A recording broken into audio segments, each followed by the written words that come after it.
So, hi guys! Welcome to my video. This is Tita Mayang. So, today is May 14, 2025. So, today's video ay i-share ko sa inyo dahil may natanggap tayong ayuda. So, ito yung ayuda na tanggap natin. Ayan. So, no makeup, no blush on, no eyeshadow, no eyeliner, at saka no lipstick. Just natural beauty. Charot.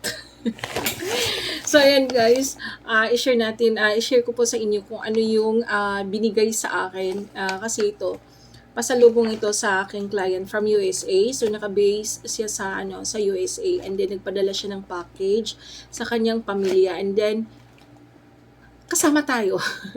Kasama tayo sa pinadalhan, o diba? Sobrang bait ko siguro sa kanila, kaya pinadalhan tayo ng mga pasalubong. So, ayun guys, simula nung nagiging client ko si Ma'am Ana Marie. Ayan, hindi ko lang ibigay yung full name.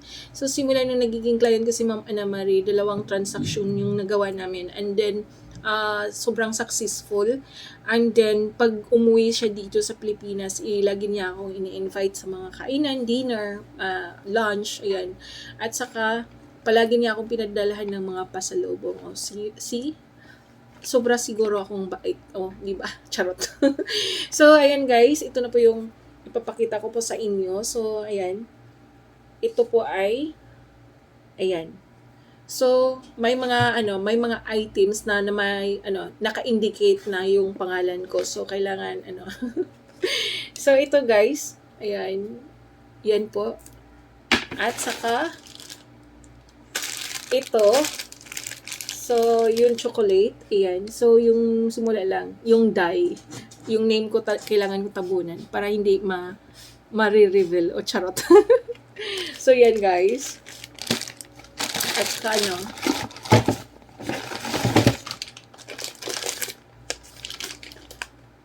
so, mayroon tayong unsalted mixed nuts. See? May pangalan din. Bawat plastic may pangalan. O, diba? So, may peanut butter. So, may peanut butter at saka yun. Mayroon yung words, dye yun, dye. So, diba? Mayroon tayong peanut butter. So, mayroon ding sardinas. So, ayan, may dala tayong sardinas, guys. So, sobrang bait nila sa akin. Sobra. So, mayroon, iwan ko kung ano to. So, ayan. Tapos, salmon. Tapos, spam. So, mayroon tayong luncheon meat. So, ito lang po yung guys, yung laman ng bag. So, sobrang dami. Sobra ako na, nagpapasalamat sa kanila. Ayan.